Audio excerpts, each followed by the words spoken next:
Olha, pessoal, nós iniciamos na aula passada esse capítulo 1 de termometria, e a primeira coisa que eu discuti com vocês é o fato de que qualquer corpo que você conhece é construído por partículas, né? Os corpos são construídos por partículas, e essas partículas estão em constante agitação, em constante movimento, né? Constante vibração. E aí a gente associou a essa vibração das partículas uma grandeza física que a gente deu o nome de temperatura, né? Quanto maior for a temperatura de um corpo, maior o grau de agitação dessas partículas, né? E vice-versa. Diminui a temperatura, as partículas vibram mais devagar. Depois a gente conheceu uma grandeza chamada energia térmica, né? Que vai ser a soma da energia cinética dessas partículas aí, o que significa, né, que se a temperatura aumenta, a agitação vai aumentar, então a energia térmica vai aumentar também. A gente conheceu o conceito de equilíbrio térmico, né? Você coloca dois corpos com temperaturas diferentes em contato térmico, vai existir um fluxo de energia do corpo quente para o corpo frio, até que os dois atinjam a mesma temperatura. Quando isso acontece, quando eles têm a mesma temperatura, a gente diz que os corpos atingiram o equilíbrio térmico. A gente conheceu também a lei zero da termodinâmica, né? Importante, primeira lei que eu estou mostrando para vocês aqui, é importante ficar bem atento às leis da termodinâmica. Então, a lei zero da termodinâmica, ela nos garante que, se você tiver dois corpos que estão em equilíbrio térmico com um terceiro corpo, os três estarão em equilíbrio térmico entre si, ou seja, os três terão a mesma temperatura, certo? E aí, no final da aula, a gente discutiu como se medir a temperatura de um corpo. Primeiro, eu mostrei para vocês que o tato, ele pode ser confiável para medir a temperatura de um corpo, sim ou não? Não. Não, a gente não pode usar o tato para medir de maneira confiável, né? A gente poder dizer, olha, a temperatura desse corpo é tanto. Não dá para usar o tato para isso. Por isso, ele não é confiável. Então, por isso, a gente tem que construir um instrumento para poder fazer essas medidas de temperatura. Esse instrumento é o nosso querido termômetro, né? Então, para construir um termômetro, a gente precisa definir duas coisas. A gente precisa escolher a nossa substância termométrica e a nossa grandeza termométrica, tá? Pessoal, eu estou sem o celular para poder acompanhar, mas minha webcam está ligada, né? Tá. Tá ligada, ok, beleza. Não, porque eu não estou vendo nada, eu só estou vendo aqui a apresentação, porque o meu celular não conseguiu conectar hoje. Mas tudo bem. Então, a gente precisa escolher a nossa substância termométrica e a nossa grandeza termométrica. A gente viu que a substância termométrica é aquela substância que está no seu termômetro, né? No caso do termômetro clínico, qual é a substância termométrica? Mercúrio. É o mercúrio, né? O que está lá no termômetro é o mercúrio. E qual vai ser a nossa grandeza termométrica lá no termômetro clínico? A altura. Vai ser a altura da coluna do mercúrio, né? Ele vai medir uma temperatura maior, o mercúrio dilata, de maneira que essa coluna sobe, indicando temperaturas cada vez maiores, certo? Então, isso é a substância termométrica, a grandeza termométrica, uma revisão rápida aqui do que a gente viu na aula passada. Então, o último exemplo que eu mostrei para vocês foi esse daqui, do termômetro a volume constante, né? Então, vamos para o exemplo 5. O exemplo 5 é o seguinte, a gente pode construir, pessoal, um termômetro baseado na cor de um corpo, olha a palavrinha mágica, incandescente, tá? Que danado é um corpo incandescente? É um corpo que passa a emitir luz visível quando ele é aquecido. Por exemplo, digamos que você tem uma barra de ferro, como essa daqui, ó. Você tem uma barrinha de ferro aqui, e você começa a aquecer essa barra, Você vai aquecendo, aquecendo, aquecendo, até que chega um ponto que você vai observar que ela fica meio avermelhada. Se você continuar aquecendo, você vai ver partes mais alaranjadas, mais amareladas. Então, a gente diz que esse corpo ele se tornou incandescente.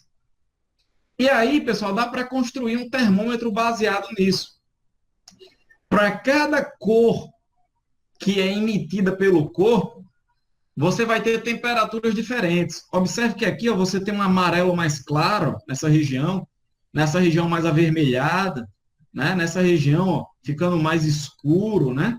Então, para cada cor dessa, a gente vai poder associar uma temperatura. Essa é uma maneira de construir um termômetro. É importante saber como é que isso acontece. Por que isso acontece, né? Porque quando a gente aquece um corpo, se a gente aquecer muito, ele pode se tornar incandescente. Eu vou explicar para vocês agora. É o seguinte, para entender isso, a gente precisa conhecer o chamado espectro eletromagnético, pessoal. Tá? Que é o seguinte, todas as ondas eletromagnéticas que estão agora passando por você aí, ó, tem diversas ondas passando que você não enxerga, né? Muitas ondas que você não enxerga, são ondas de rádio, ondas de TV, ondas de celular, infravermelho, micro-ondas. Então, existe uma classificação dessas ondas, que é o nosso espectro eletromagnético. Essa classificação começa aqui com as ondas de rádio, depois a gente tem micro-ondas, depois o infravermelho, depois a gente tem a luz visível, que como o nome já diz, é a parcela das ondas que a gente pode ver. Veja que essa parcela visível é uma região bem estreita do espectro eletromagnético, o espectro é tudo isso aqui, e de tudo isso a gente só consegue ver essa regiãozinha aqui, certo? Depois da luz visível, vem o ultravioleta, os raios X e, por último, os raios gama. Aqui, nesse sentido, da esquerda para a direita, há um aumento da frequência da onda. Tá? Que danada essa frequência, professor? A frequência da onda é a rapidez com que ela vibra. Vai ter ondas, como aqui no início, ondas de rádio. Veja que ela desce, aí sobe, ela desce, sobe. Ou seja, a frequência é baixa, ela vibra devagar. Já lá do outro lado, olha a ondinha. Desce, sobe, desce, sobe, desce, sobe, desce, sobe. A frequência é muito alta. Então, aqui, a gente está classificando as ondas de acordo com a frequência, da frequência menor até a frequência maior, certo? Você não é obrigado, tá, a saber essa sequência aqui das ondas, mas eu sugiro que você saiba quais são as ondas de maior frequência, que são os raios gama, tá?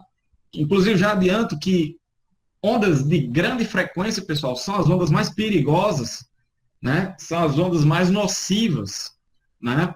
Por isso que você não pode ficar brincando de fazer raio-x toda semana, por exemplo. Fazer um raio-x, não é assim, certo? Você já fez um essa semana, é bom esperar um tempo, porque são ondas de alta frequência, são ondas que vão penetrar a sua pele com muita facilidade, podem produzir mutações celulares e causar o câncer. Então, são ondas perigosas, principalmente a radiação gama. Por outro lado, lá no início aqui, ó, do espectro, a gente tem as ondas de rádio, que são as ondas de menor frequência. E bem no meio aqui, ó, a gente tem aquilo que a gente pode visualizar, que é a luz visível, certo? Para entender o corpo incandescente, a gente precisa ter a visão disso aqui para poder explicar como é que o corpo se torna incandescente, certo? Então, ó, eu vou dar um zoom aqui no meu espectro eletromagnético. Vamos olhar só esses três aqui. Infravermelho, luz visível e ultravioleta. Vai ser isso aqui, ó. Infravermelho, aí vai ter a luz visível, que eu vou dizer quais são as cores. E lá em cima, o ultravioleta, a frequência cresce nesse sentido, daqui de baixo para cá, certo? Então, no visível a gente vai ter, pessoal, 7 cores que vão ser essas daqui, VA, VA, V.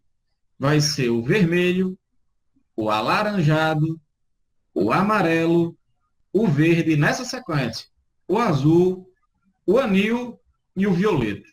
Quando você vai aqui de baixo, ó, do vermelho para o violeta, a frequência vai subindo. Tá? A taxa com que a onda vibra, ela vai ficando cada vez maior. Então, do visível, a parte do visível de maior frequência vai ser o violeta e a de menor frequência vai ser o vermelho. E aí é legal isso porque fica fácil de adivinhar o que vem depois, né? Ou o que vem antes aqui, ó.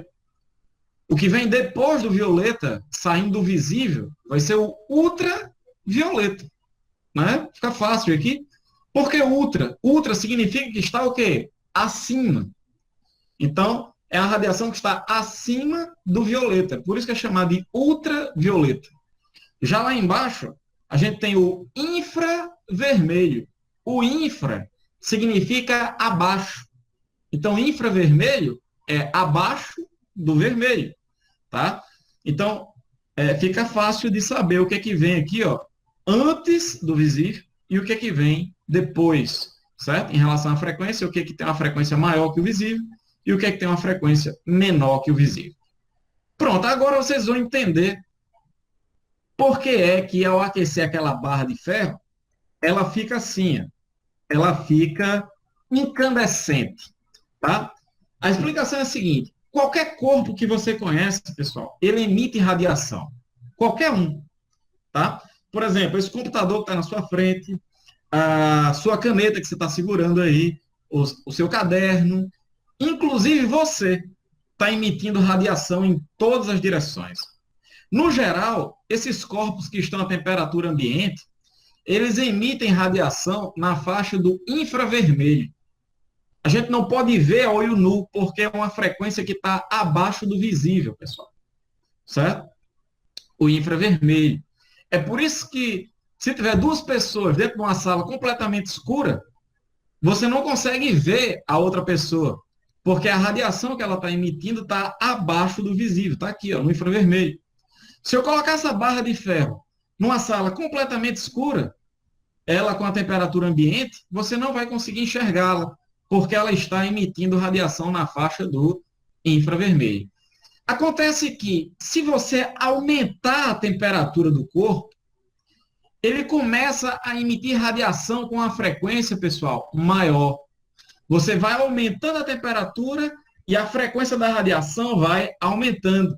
E aí isso faz com que essa barra, que emitia originalmente radiação na faixa do infravermelho, quando você vai aumentando a temperatura, ela comece, ó, a entrar na luz visível. Ela comece a ir para o vermelho. É por isso que quando você começa a aquecer, vai aquecendo, a primeira cor que você começa a enxergar no corpo incandescente é ele meio avermelhado. Tá? Então aí você continua aquecendo, ele vai ficando mais alaranjado, mais amarelado, tá? E aí é a região onde a gente tem mais sensibilidade de ver as cores, né? A gente vai começar a ver com mais facilidade ali o amarelo, o verde, né? E se você continuar aquecendo, você pode enxergar até regiões mais branquiçadas, que é a junção de todas as cores, tá? Se chegar todas as cores ao seu olho ao mesmo tempo, o vermelho, o alaranjado, o amarelo, o verde, o azul, o anil, o violeta, vum, no seu olho, você vai enxergar o branco, que é a luz branca. Então, pessoal, a partir dessas cores que o corpo está emitindo, a gente vai ser capaz de construir um termômetro, tá? Se você está vendo essa região aqui mais avermelhada, é uma região de menor frequência do visível. Então, vai ser uma região mais fria. Em relação, por exemplo, a essa região mais amarelada. O amarelo tem uma frequência maior do que o vermelho. Então, isso significa que a temperatura dessa região amarelada vai ser maior. Certo? Alguém quer fazer alguma pergunta sobre isso? Algum comentário? Não estou vendo o chat, então não tenho a menor ideia do que é que vocês estão falando. Como eu disse, meu celular hoje não conseguiu se conectar. Tudo bem até aí, pessoal? Beleza? Tranquilo? Alô? Tem alguém aí? Beleza, beleza. Então isso é importante. Por exemplo, um geofísico, pessoal, ele consegue medir a temperatura da lava de um vulcão sem chegar nem perto, né? seria muito arriscado, por exemplo, a gente medir a temperatura de uma lava tendo que colocar um termômetro lá, né? São temperaturas violentíssimas, né? Então, o que ele observa? Numa lava no vulcão, por exemplo, que vai escoando, né? Ele observa que a periferia da lava é mais avermelhada, a região intermediária é mais alaranjada e a região central é mais azulada, tá? Ou seja, a gente tem cores diferentes aí e cada cor dessa vai ter uma temperatura diferente. É igual a chama de uma vela, né? Você acende a chama de uma vela e você vai observar que aquela região mais externa da vela é mais avermelhada, a região intermediária é mais alaranjada, e lá no pavio da vela você vai enxergar algo mais azulado, indicando que naquela região, né, como a frequência do azul é maior do que o alaranjado e o vermelho, né, você vai ter uma temperatura maior. Então, nós temos essa possibilidade de construir um termômetro baseado na cor do corpo incandescente. Beleza? Esse é o nosso exemplo 5.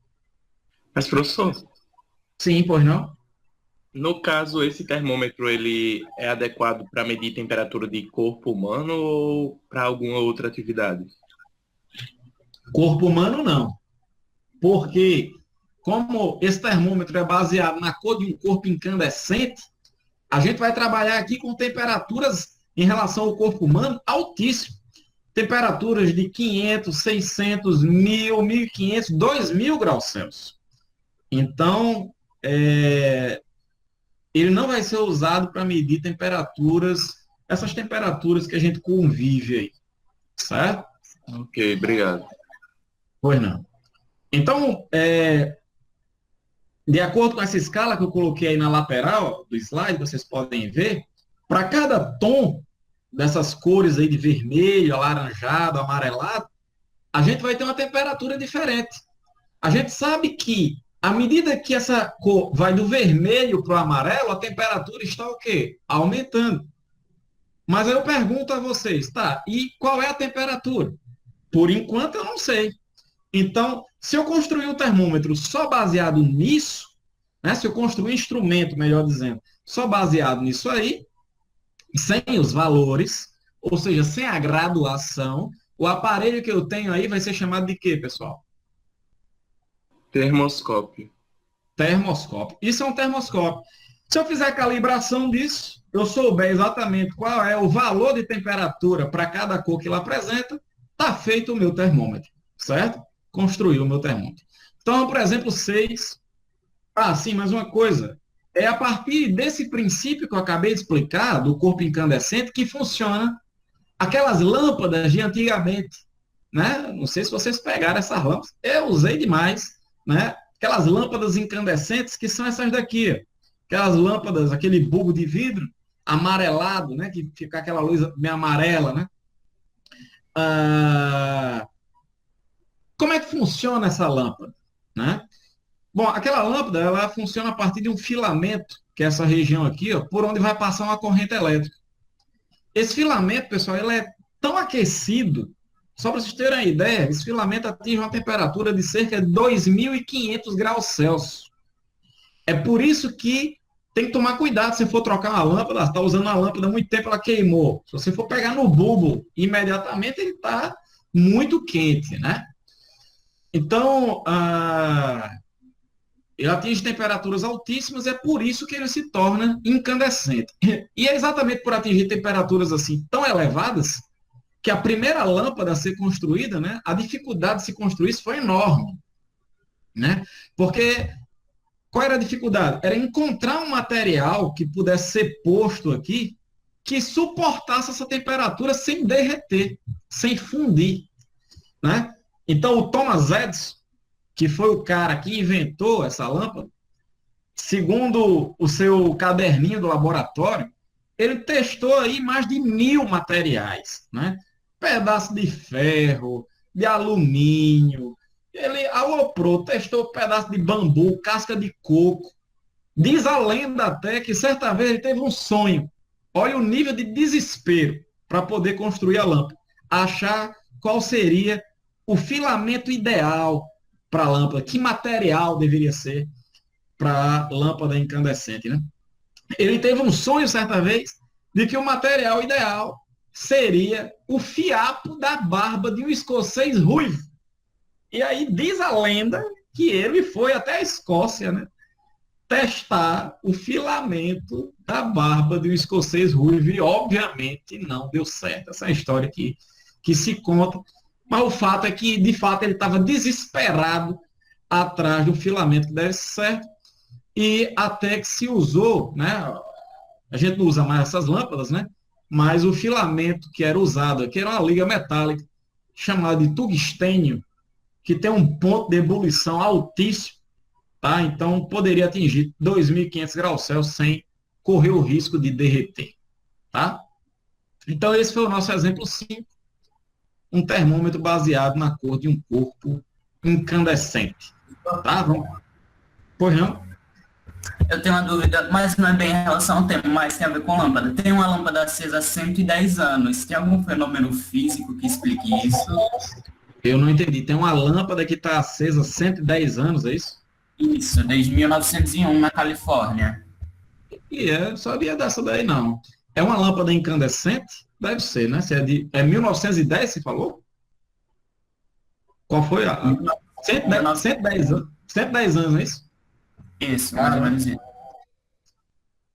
Tem que ver, né? Porque ela pode estar numa situação em que você esteja ali, ó, fazendo manutenção da lâmpada, né? Inserindo um novo filamento, né? Fazendo novos contatos, de maneira que quando um queima, o outro continua, entende? E aí você vai mantendo aquilo ligado. Mas eu não conheço essa história, eu vou pesquisar, depois eu falo alguma coisa. Mas é possível, a gente pode manter a partir dessa manutenção, né, da lâmpada. Mas se você simplesmente abandonar a lâmpada, né, usá-la indefinidamente, o que é que vai acontecer? Esse filamento, ao longo do tempo, ele vai se desgastando, sabe? Devido à passagem de corrente elétrica, ele se desgasta até que chega um ponto que o filamento, ele se rompe. Quando o filamento se rompe, aí interrompe a passagem de corrente elétrica. Não tem mais corrente, o filamento não esquenta, ele esfria e deixa de ser incandescente, ele para de iluminar o ambiente, tá? É assim que... Aí a gente diz que a lâmpada queimou, né? Na verdade, o que aconteceu é que o filamento, ele se rompeu. Então, uma curiosidade, pessoal, é que quando você tem uma lâmpada como essa incandescente, mesmo que ela esteja desligada, você desligou o interruptor, ela está emitindo radiação. Só que essa radiação emitida é na faixa do... Que faixa do espectro eletromagnético que ela está emitindo? Na faixa do infravermelho. Tá? Todos os corpos da temperatura ambiente, eles estão emitindo infravermelho. A gente diz que a lâmpada está apagada. Mas, na verdade, ela está emitindo radiação. Só que a gente não vê a radiação que ela está emitindo. Beleza? Então, por exemplo, 6. Agora eu vou além. Certo? Eu mostrei agora um termômetro que é baseado na cor de um corpo incandescente. Então, isso significa que ele está emitindo luz na faixa do visível. A gente pode ver, a olho nu, a luz que ele está emitindo. Mas a gente pode construir também um termômetro baseado numa radiação que a gente não possa ver. Lógico que aí a gente vai ter que ter um aparelho, certo? Que vai ser... A gente vai acabar construindo aqui o que a gente chama de termômetro de infravermelho. A gente vai ter esse aparelho para receber a radiação e aí a gente poder fazer a leitura da temperatura. Tá? Vou dar um exemplo aqui. Olha só esse cara. Ele está segurando aí um saco plástico, né? Escondendo a mão dele. Mas como eu falei para vocês, qualquer corpo ele está emitindo radiação. Nesse caso aí, a temperatura ambiente, radiação na faixa do infravermelho. Pessoal, só um segundo, acho que tem alguém querendo entrar aqui na aula. Deixa eu autorizar aqui. Só um segundo, por favor. Só um segundo. Isso. Tá, vamos para frente. Pois bem, então, esse cara está emitindo radiação na faixa do infravermelho. né? Se você pegar, veja que você não consegue enxergar a mão dele, o braço, porque o saco plástico ele bloqueia o visível. Então, o visível vindo do braço dele não chega aos seus olhos. Mas o infravermelho, pessoal, olha só, se a gente colocar uma câmera térmica, a gente consegue enxergar o braço dele debaixo do saco plástico. O que eu quero que vocês observem nessa câmera térmica é que a gente tem aqui, vindo do corpo dele, a gente percebe no corpo dele, regiões com cores diferentes. Tem aqui um amarelado mais claro, aqui está mais um avermelhado, né? Não é isso? Aqui um pouco mais escuro, né? Então, para cada cor que é apresentada na tela da sua câmera térmica, você vai poder associar uma temperatura diferente para esse corpo, certo? Aqui muito provavelmente está calibrado em graus Fahrenheit, certo? Não seria 90 graus Celsius o rosto dele aqui, tá? 90 graus Fahrenheit que vai dar um pouco mais de 30 graus Celsius, tá? Tudo bem. Então, se você olhar na câmera infravermelho, o que você veria seria algo desse tipo. Tá? Você coloca a pessoa aqui na frente, ela está emitindo radiação infravermelha em todas as direções, a luz aqui está acesa, mas não precisa estar acesa, poderia estar completamente no escuro, tá? Você veria a pessoa aqui na câmera dessa maneira, tá? Porque ela está captando o infravermelho. É assim que é feita aquelas câmeras noturnas. Por exemplo, uma câmera de um soldado numa guerra, né? Ele usa uma espécie de binóculo infravermelho para poder observar os inimigos mesmo no escuro, né? Aquelas câmeras de pegadinha, coloca as pessoas dentro de uma sala escura e solta um monte de cobra dentro para ver o povo desesperado lá, né? O povo inventa de tudo, né? E aí você observa a parte da câmera, mesmo sendo tudo escuro, né, você consegue enxergar as pessoas lá dentro, porque essa câmera está captando o infravermelho, e aí ela codifica essa radiação, transformando na tela em cores visíveis, para você poder visualizar. Então, isso significa que mesmo que você esteja no escuro, com a câmera de infravermelho, nada vai passar despercebido, certo? A gente vai conseguir enxergar o que você está fazendo. Tudo bem, pessoal? Tranquilo? Professor, Oi.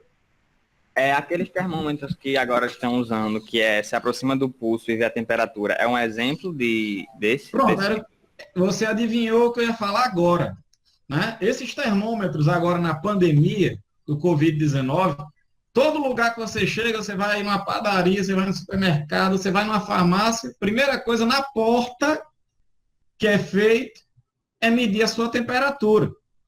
E essa temperatura é medida a partir de um termômetro infravermelho, tá? A sua pele emite essa radiação infravermelha, o termômetro recebe essa radiação e aí ele consegue fazer a leitura, tá? A partir da frequência da radiação que você está emitindo, né? Que se você tiver febril, 40 graus Celsius, 39 graus Celsius, você vai passar a emitir uma radiação infravermelha, mas com uma frequência maior. E aí a marcação no termômetro vai ser maior, né? Já se sua temperatura for menor, você vai emitir radiação infravermelha com a frequência um pouco menor, e aí a marcação vai ficar menor. Tranquilo? É dessa maneira que vai funcionar esse termômetro, que hoje, né, 2020, no meio dessa pandemia, é tão comum a gente tá vivendo isso. Aí tem gente que faz terror, né, com esse termômetro. Tem gente que diz, meu amigo, eu não quero ir lá porque aquele termômetro é radioativo. O povo inventa de tudo, né? Aquela luzinha que é emitida, esse laserzinho aqui, ó, que é emitido pelo termômetro, ele é radioativo, ele causa câncer, o povo inventa de tudo, sabe? Não tenham medo, porque na verdade aqui, pessoal, quem está emitindo radiação é você, tá? Você que está emitindo radiação para o termômetro, tá? Essa luzinha aqui, ó, é apenas a mira, é um laser que funciona como uma mira para poder ver a região onde a gente vai fazer a medida de temperatura, tá? completamente inofensivo. Mas, professor, no Oi. caso, tipo, por que o pulso ou a testa, que são geralmente os lugares que eles testam mais? É, é a questão da área exposta, né? Você pode usar o pulso, né? A testa. A gente tem que pegar uma região que tenha uma área boa, disponível, para fornecer energia, né? Então, a gente procura esses lugares, né? A gente não vai colocar o termômetro no seu cabelo, né? Como a gente enxerga aqui, deixa eu voltar aqui nos slides. Veja que na região do cabelo, o cabelo vai acabar dificultando a saída dessa radiação infravermelha.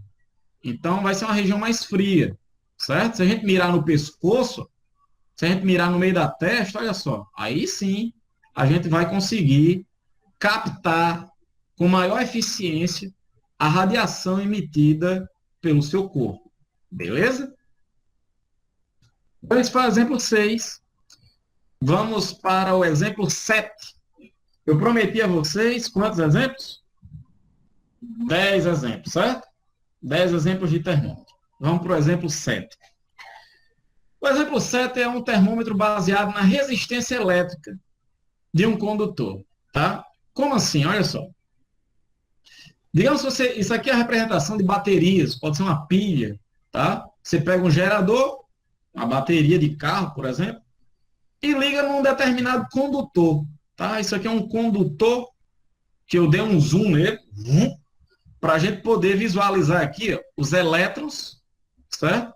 E a estrutura atômica dele. Lógico, está fora de escala, que os átomos que estão representados por esse pontinho vermelho, os átomos são maiores do que o elétron, certo? São bem maiores do que o elétron, mas é uma figura artística, só para a gente poder ter uma ideia de como é que a corrente elétrica flui pelo condutor.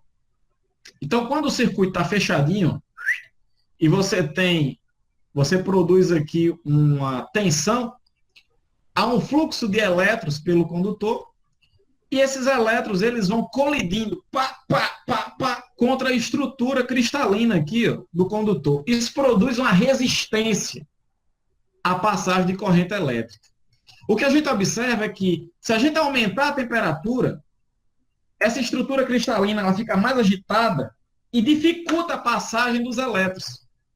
E aí, isso aumenta a resistência elétrica.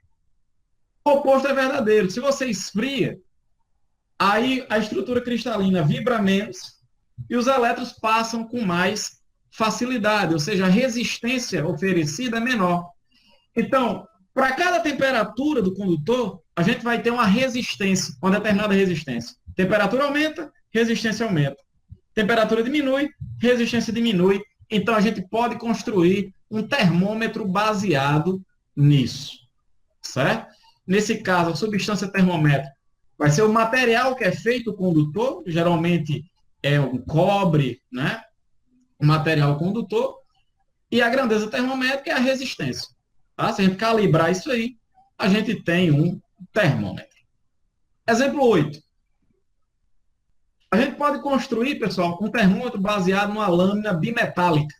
Lâmina bimetálica. Professor, que danada é isso? O que é uma lâmina bimetálica? Bom, o nome já diz tudo, né? Se ela é bimetálica, significa que você tem duas lâminas de materiais diferentes. Duas lâminas metálicas de metais, ó. Metal 1, metal 2, metais diferentes. Essas lâminas, pessoal, por serem de materiais diferentes, elas vão ter coeficientes de dilatação diferentes. Professor, o que é isso? O que é um coeficiente de dilatação? É uma constante que indica a facilidade que um corpo tem de dilatar. Se o material tem um coeficiente de dilatação maior, significa que ele dilata com mais facilidade. Tá? Por exemplo, nesse caso aqui, ó, o metal 2, ele tem um coeficiente de dilatação maior do que o metal 1. Então, isso significa que esse metal 2, ele dilata mais do que o metal 1. Se essas placas, elas fossem soltas, tá? Iria acontecer isso. Metal 1 está em cima, metal 2 está embaixo. A gente aquece, o metal de baixo faz isso. Se elas fossem soltas, mas não é isso que acontece aqui. Uma lâmina bimetálica, as placas, elas são coladas, elas são justapostas. Elas não permitem esse deslizamento lateral aqui, um em relação ao outro. Elas são coladas. E aí a consequência disso é que, como a de baixo ela dilata mais fácil, tá? Essa lâmina ela acaba sofrendo, ó, um encurvamento, uma curvatura, tá? Dessa forma aqui, ó. Essa curvatura, pessoal, ela vai se dar de maneira que sempre o que é maior fique por fora. Veja que a curvatura é assim, ó. Então, por fora, aqui embaixo, é o que dilatou mais, certo? Sempre o que ficar com comprimento maior, ele vai ficar por fora da curva, tá? E aí a gente pode construir um termômetro baseado nisso, tá? A gente pode construir um termômetro baseado nisso. Porque à medida que eu vou aquecendo essa lâmina bimetálica aqui, ó, ela vai se encurvando. Vai se encurvando. Quanto mais ela se encurvar, maior vai ser a temperatura. E o inverso é verdadeiro. Se em vez de esquentar daqui para cá, eu esfriasse, o que iria acontecer? A lâmina iria se encurvar agora no sentido contrário, pessoal. Por quê? Porque quando você esquenta, esse vermelhinho aqui, esse laranja, que tem um coeficiente de dilatação maior, se você esquentar, ele dilata mais. Então vai ter um comprimento final maior, ele vai ficar por fora da curva. Então a curvatura vai ser para um lado. Se você esfriar, do mesmo jeito que esse aqui dilata mais, ele se contrai mais. Então agora quem vai ficar maior vai ser o azulzinho. E aí sempre o maior fica por fora. O maior sempre fica por fora da curva. Então se a curvatura for para cá, para ficar por fora da curva, esse daqui, ó, esse daqui vai ficar por fora da curva, então a curvatura vai ser para esse lado, tá? Então se você aquece a curvatura para esse, se você esfria a curvatura é para esse lado. Então a gente pode construir um termômetro baseado nisso, né? Por enquanto a gente tem só um termoscópio. Se eu calibrar, ó, se eu calibrar isso, pronto, tá feito o meu termômetro. Beleza? Então outra possibilidade de construção de termômetro. Esse termômetro lâmina bimetálica, ele é muito usado em espiral. Assim, ó, a gente pega a lâmina e deixa ela enroladinha. Aí prende um ponteiro, quando a gente aquece, produz um aquecimento, essa lâmina ela se enrola mais, ela se enrola e faz com que esse ponteiro, ó, faça isso, ó, venha para cá, mostrando que a temperatura está aumentando. Se você esfriar, aí ela se enrola menos, ela desenrola. Aí o ponteiro vem para cá, mostrando a temperatura menor. Calibrando isso aí, está feito o meu termômetro. Isso é um termômetro que é muito usado em fornos. Por exemplo, padaria, assar pão. Né?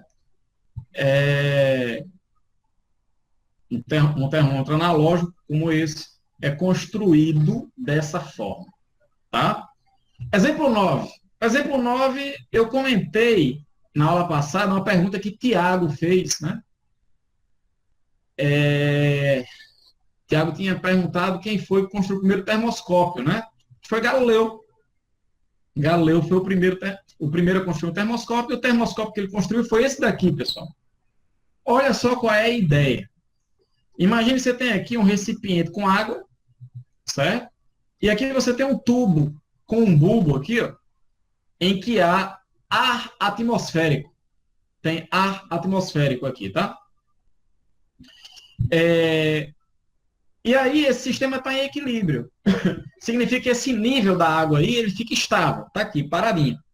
Aí está em equilíbrio devido à pressão atmosférica que tem aqui e a pressão do gás que tem aqui. A pressão do gás empurra esse nível para baixo e a pressão atmosférica empurra esse líquido aqui, ó. Ele empurra, a pressão atmosférica empurra aqui, de maneira a fazer com que esse nível tenda a subir. Então, quando essas pressões, há um equilíbrio entre essas pressões, né, você vai fazer com que esse nível fique em equilíbrio. Tá?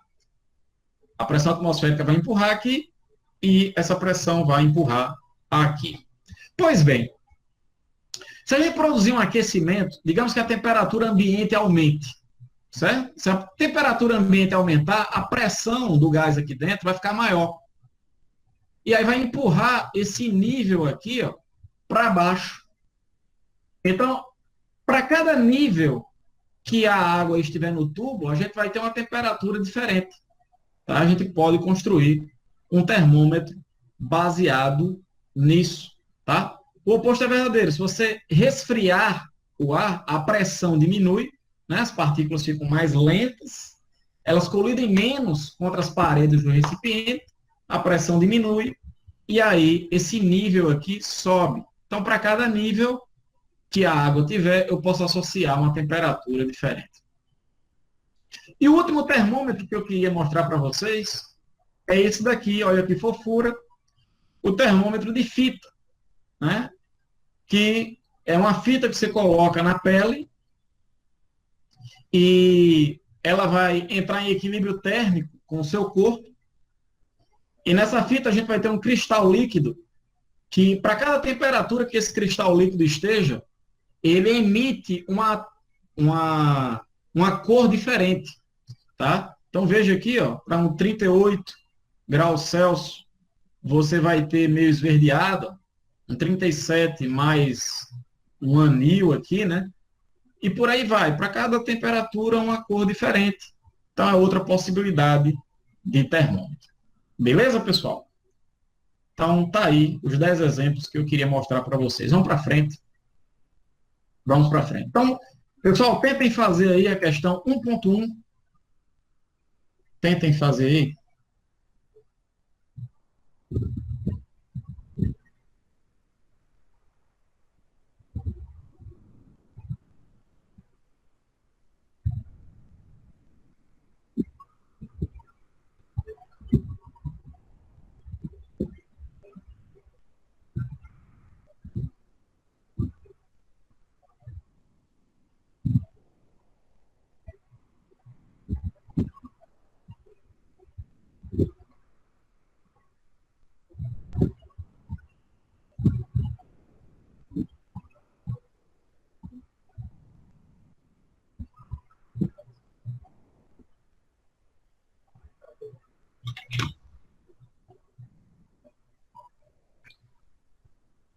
E aí, fizeram aí?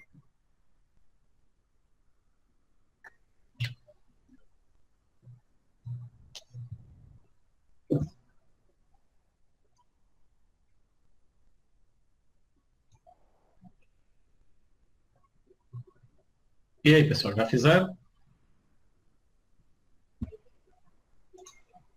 Professor, estou entre C e D, mas mais para C.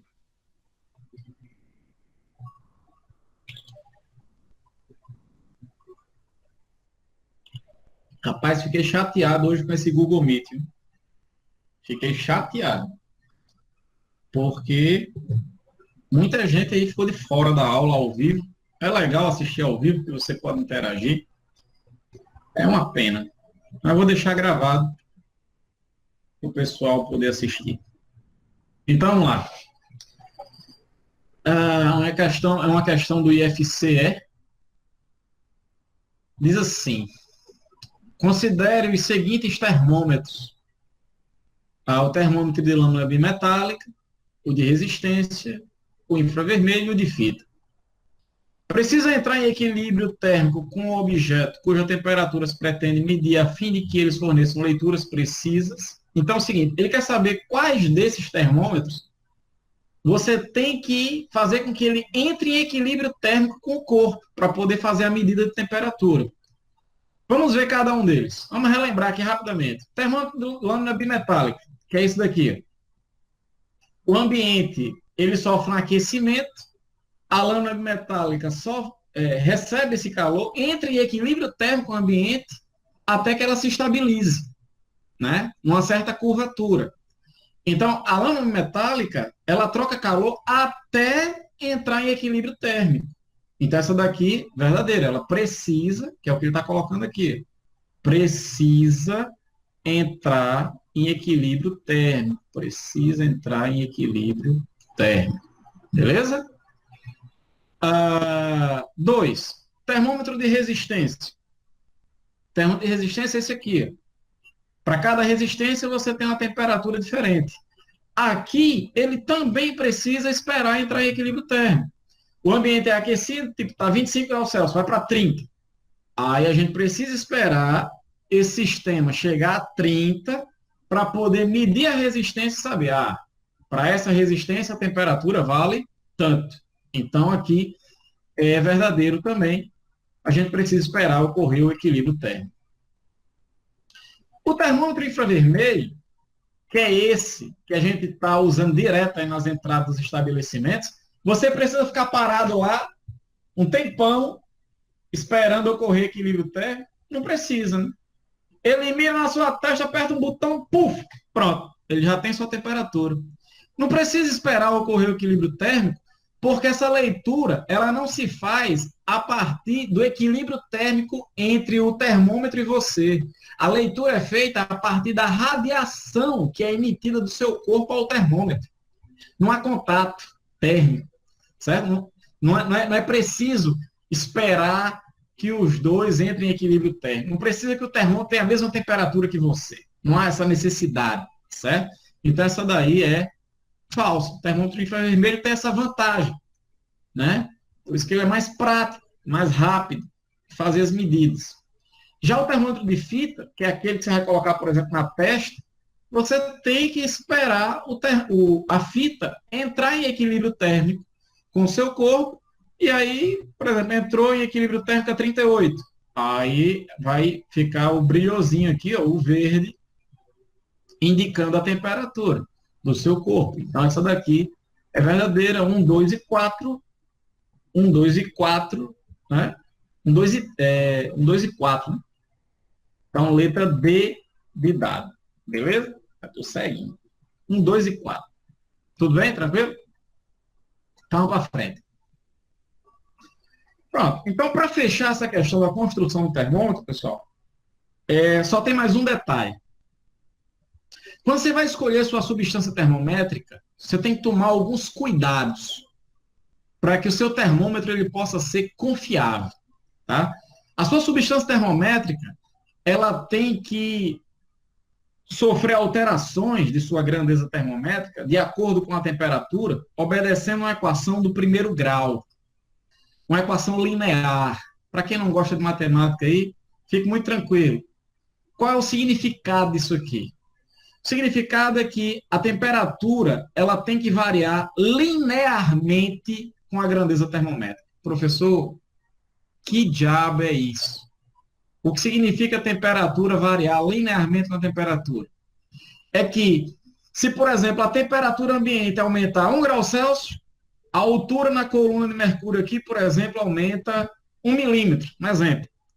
Aí a temperatura aumenta mais 1 grau Celsius, a coluna de mercúrio, a altura aumenta mais 1 milímetro.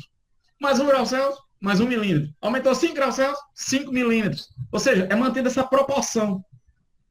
Sempre que a temperatura aumenta de uma quantidade, a grandeza termométrica aumenta na mesma proporção, aumenta a mesma quantidade. Sempre na mesma taxa. Tá? Por quê? Por que tem que ser assim? Porque se a grandeza termométrica ela mudar de qualquer jeito, ela mudar de qualquer forma, aí, meu amigo, seu termômetro vai ser confiável. Tipo, a temperatura aumenta 1 grau Celsius, a coluna sobe 2 milímetros. Aumenta mais 1 grau Celsius, agora ela sobe 5 milímetros. Seu termômetro ele é completamente louco, né? Ele não vai ser confiável. Então, é importante manter essa linearidade entre a temperatura e a grandeza termométrica, certo? Para que seu termômetro seja confiável. Para que isso aconteça, uma das coisas que você tem que tomar cuidado é que sua substância ela não pode ter coeficiente de dilatação variável. O coeficiente de dilatação tem que ser constante, bonitinho. Subiu 10 graus Celsius, a altura da coluna aumentou tanto. Aumentou mais 10 graus Celsius, a altura da coluna aumenta da mesma coisa. Para manter essa taxa, essa linearidade. Se o coeficiente de dilatação da substância for variável, significa que ora a substância dilata muito, ora ela dilata pouco. E aí, seu termômetro não vai ser viável, ele não vai ser confiável, certo? Então, vou dar um exemplo prático disso aí, que é o caso da água. Vai ser um exemplo que é muito cobrado, tá, pessoal? Nas provas. Que é o seguinte, é o chamado comportamento anômalo da água. A água tem um comportamento anômalo entre 0 e 4 graus Celsius. Como assim comportamento anômalo? Quando você aquece um corpo, no geral, ele dilata. Ele aumenta o volume, ele aumenta suas dimensões. Né? Você aquece a água, no geral, ela dilata. Tá? Você tem água a 20 graus Celsius, você aqueceu a 30, ela dilata. Só que, se você aquecer a água de 0 até 4, em vez dela dilatar, ela diminui o volume, ela contrai. Ela se comporta de maneira oposta. Ela aí tem um coeficiente de dilatação negativo. Em vez de dilatar, você esquenta, em vez de dilatar, ela se contrai. Então, como ela tem essa característica, não seria interessante, por exemplo, você construir um termômetro com água, imagine que no lugar do mercúrio fosse água, para medir temperaturas entre 2 e 6 graus Celsius. Não seria bom. Por quê? Porque de 2 para 4, a água se comporta de maneira anômala. O volume diminui. E de 4 para frente, ela dilata. Ou seja, o coeficiente de dilatação é variável. Não é legal escolher a água para medir temperaturas que envolvam esse intervalo aqui, ó, de 0 a 4, porque ela tem esse comportamento anômalo. Outro exemplo, outro cuidado que a gente tem que tomar. A gente não pode escolher uma substância que mude de fase no intervalo de temperatura que eu quero medir. Por exemplo, se a gente fosse medir temperaturas entre 80 e 120 graus Celsius, será que eu poderia escolher a água como substância termométrica? E a resposta é não. Não posso escolher a água. Por quê? Porque quando eu estou ali 80, eu vou esquentando, 90, 95, 99, o que vai acontecer em 100? A água vai sofrer ebulição. Ela vai passar do estado líquido para o estado gasoso. E aí eu não vou conseguir fazer as medidas de 100 para 120, porque ela mudou de fase, certo? Seria viável escolher a água para medir temperaturas entre menos 10 e 10 graus Celsius? Não. Porque no meio aí, desse intervalo, 0, a água congela, certo? Ou o gelo derrete. Então, eu não posso escolher uma substância que sofra mudança de fase no intervalo de temperatura que eu quero medir, tá? Então, vou fazer uma questão sobre isso. Dá uma olhada aí na questão 1.6. Vê se você consegue fazer. 1.6.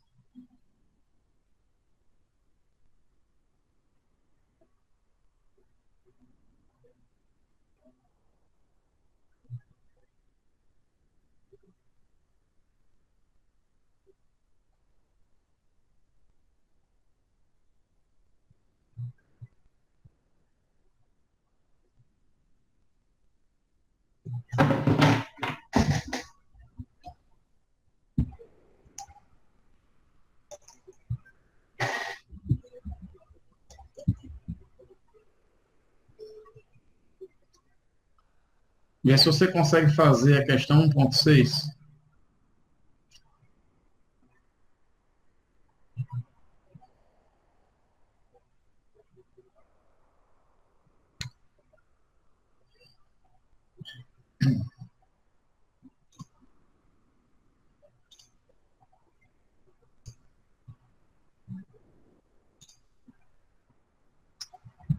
Alguém já fez aí?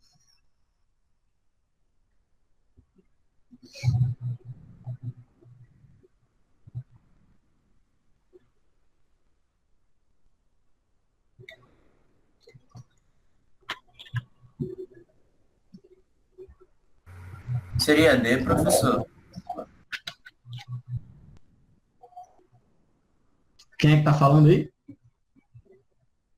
Vitor. Vitor. Muito bem, Vitor. A resposta é a letra D. Vamos ver por que é a letra D. Vamos lá, pessoal. Qual das substâncias da tabela é a mais indicada para a substância termométrica em um termômetro cuja escala permita leituras entre menos 50 e 50 graus Celsius? Então, de acordo com o que eu acabei de mostrar para vocês, vocês não podem escolher uma substância que sofra mudança de fase nesse intervalo. Ou seja, a substância ela nem pode vaporizar nesse intervalo, ela não pode passar do estado líquido para o estado gasoso, o que significa que a temperatura de ebulição tem que ser maior que 50. E também não pode fundir, não pode congelar, né?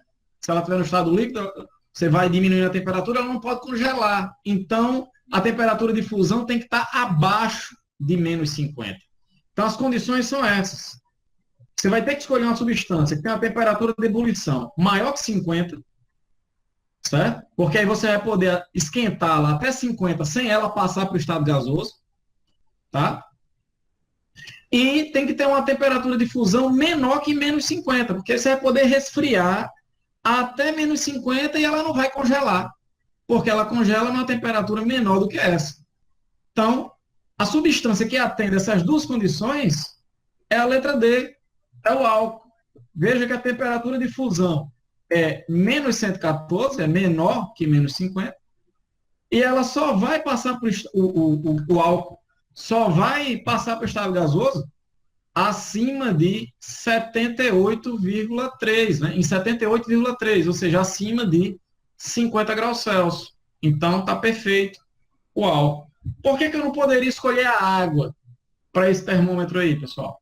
Qual o problema com a água? Porque ela ia passar para o estado de fusão, se fosse menos de zero. É porque ela iria congelar a zero. E aí eu não iria conseguir atingir temperaturas de menos 50 com água no estado líquido, tá? Isso aqui para a pressão de um ATM, tá? Não iria conseguir fazer isso. O problema é com o mercúrio. Por que eu não poderia usar o mercúrio líquido aí para esse termômetro? Qual o problema com ele? É porque ele ia entrar tá aqui, ó, ebulição, né? Mercúrio, não, desculpa, aqui é a temperatura maior, desculpa, é o contrário.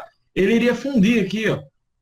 O mercúrio iria congelar a menos 39, né? Então, a gente não iria conseguir atingir temperaturas de menos 50 graus Celsius com o mercúrio. Beleza? Então, o procedimento é esse. Vamos fazer outra. Questão 1.7. Dá uma olhada aí, vê se você consegue fazer.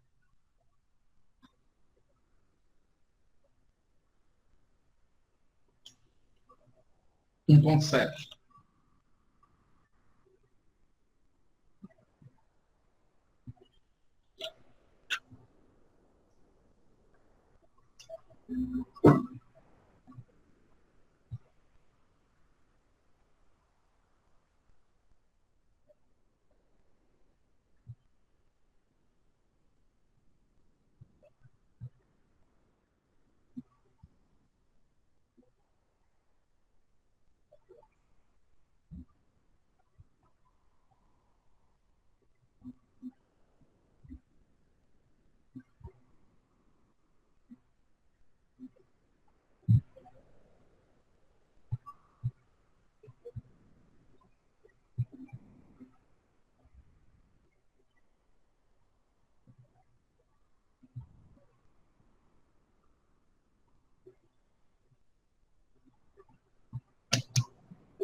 E aí?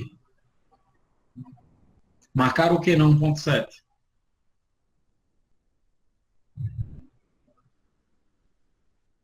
Vamos lá, vou fazer com vocês. Um industrial propôs construir termômetros comuns de vidro para medir temperaturas ambientes entre 1 grau Celsius e 40 graus Celsius. Veja o intervalo de temperatura que ele quer medir. 1 e 40 graus Celsius. Substituindo o mercúrio por água. Ele vai usar como substância termométrica a água. Já dá para sentir o cheirinho de problema aí, né? Então, Cristóvão, um físico que se opôs, justificando que as leituras no termômetro não seriam confiáveis. Por quê? Então, por que a gente não pode usar a água como substância termométrica para fazer medidas de temperatura entre 1 e 40 graus Celsius, pessoal? Qual o problema que a gente vai ter com a água aí? Veja que não há problemas com mudanças de fase, que a água congela a 0 e entre a ebulição a 100. Então, o problema não é esse. É outro problema que a água vai ter aí nesse intervalo. Que problema é esse? Seria a variável do coeficiente de dilatação entre 0 e 4 graus.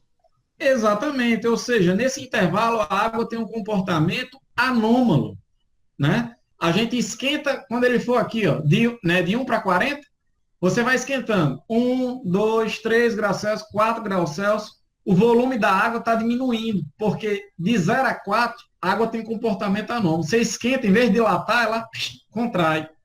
Aí de 4 para frente, não, aí beleza, ela dilata. Só que aí ela não vai ter um comportamento linear, né? Lembra aquele negócio, a temperatura aumentar e a grandeza termômetra aumentar sempre na mesma taxa. Não é isso que está acontecendo. A gente está aumentando a temperatura e primeiro o volume está diminuindo. A temperatura aumentando e só depois é que o volume da água começa a aumentar. Então, o problema aí é que o coeficiente de dilatação da água entre 0 e 4 graus Celsius é negativo. Isso significa que ela diminui de volume quando você esquenta. Beleza, pessoal? Pessoal, então, na sequência, eu vou mostrar para vocês como é que faz a graduação do termômetro, que tem a ver com a pergunta que Tiago me fez ontem. Ele disse, Caio, como é que eu sei, para cada altura da coluna do mercúrio, qual o valor em graus Celsius? Passa pela graduação, que é o que a gente faz nesse procedimento aqui, certo? Mas aí, devido ao horário, eu acho que vai ser melhor a gente encerrar por aqui hoje, certo, pessoal? Queria pedir desculpas mais uma vez pelo incômodo aí que o Google Meet fez de não deixar muita gente entrar, mas vou deixar a aula gravada, certo? E com relação à lista de exercícios que está lá, vocês podem fazer a atividade 1, eu acho que tem só 2 questões lá que eu não fiz. E na atividade 2, quem já estudou isso, de escalas termométricas, pode ir tentando fazer algumas, certo? Mas na próxima aula é que, de fato, eu vou mostrar para vocês como é que faz essas conversões entre as escalas, e aí a gente pode, e aí a gente vai fazer alguns exercícios. Beleza, pessoal? Então, por hoje é isso, e até a próxima. Valeu, meus amigos.